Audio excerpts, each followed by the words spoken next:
To access the full range of NHS knowledge and library resources, you'll need an NHS OpenAthens account. This video shows you how to register for one.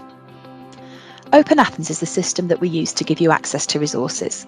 It's not a source of information in itself. It's like a key that opens up access to a number of different doors. To register for an account, you can follow links from the hub here, or you can go directly to openathens.nice.org.uk. There's more information available on the NICE web pages about registering. If you work for or on behalf of the NHS in England or for an organisation which receives government funding to provide social care services, then you're eligible for an OpenAthens account. You can see the full eligibility criteria on this site. Going back to the registration page, the page asks you for your personal details.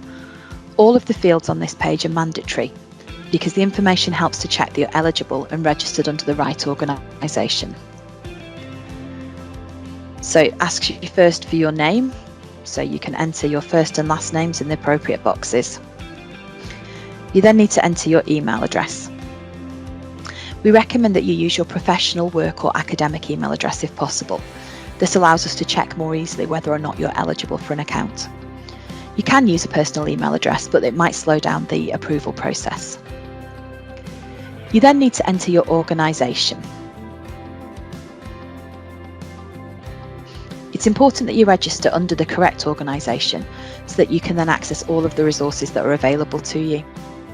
If you're a student on placement, you need to enter the name of the organisation that you're on placement in rather than your university. Start typing the name of your organisation in the box. After a few letters, you should see a list of organisations appear. If the correct organisation for you is on this list, then you can just click on it in the list and it will fill in the rest of the name in the box for you. If you've typed a common word like health, you may need to type some more of the name to narrow down the list of options. If your organisation name doesn't appear, you may need to try a different option. For instance, we don't list every GP practice or local authority.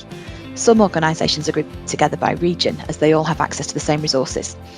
So if you don't work in an NHS trust or hospital, for example, if you're a GP, a dentist, a public health consultant or a social worker, and your organisation name hasn't appeared when you've typed it into the box, you'll need to try typing in your role and your region. For example, GPs North. You can see the options that appear, and I can choose GPs and practice staff in the north of England. Or if I type social care Midlands, you'll see the options for social care staff in the Midlands or east of England. Make sure that you click on the option from the list that it's selected and added to the form.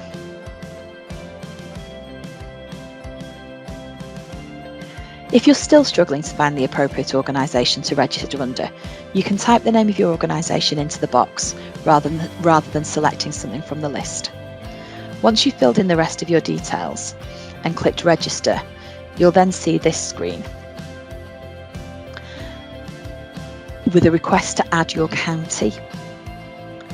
Click where it says please select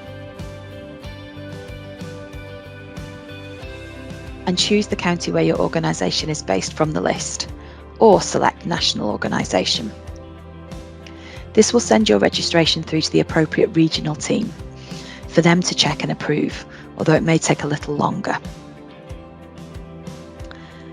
Back on the registration form,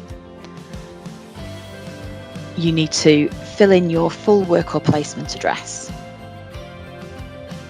Give as much detail here as you can, as it helps with the approval process. Next, you need to add a phone number,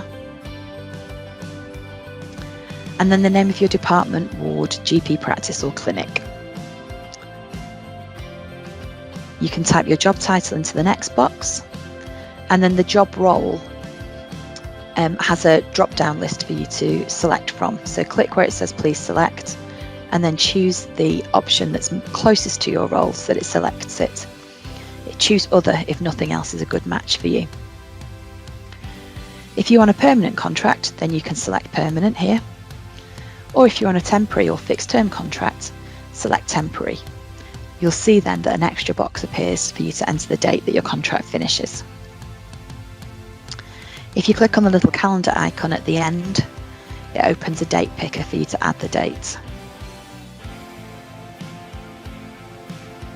You then need to follow the links to say that you've read and accepted NICE's terms and conditions and privacy notice, tick the box and click on the register button.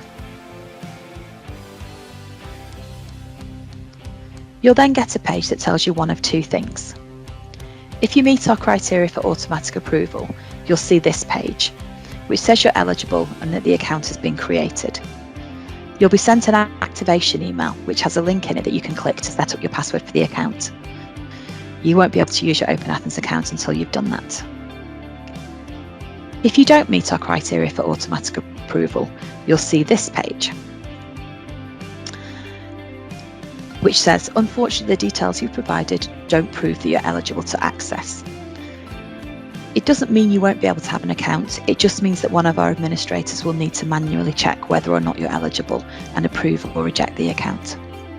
The account's still set up and you'll still receive the activation email so that you can set up a password, but you won't be able to access any resources until the account has been approved.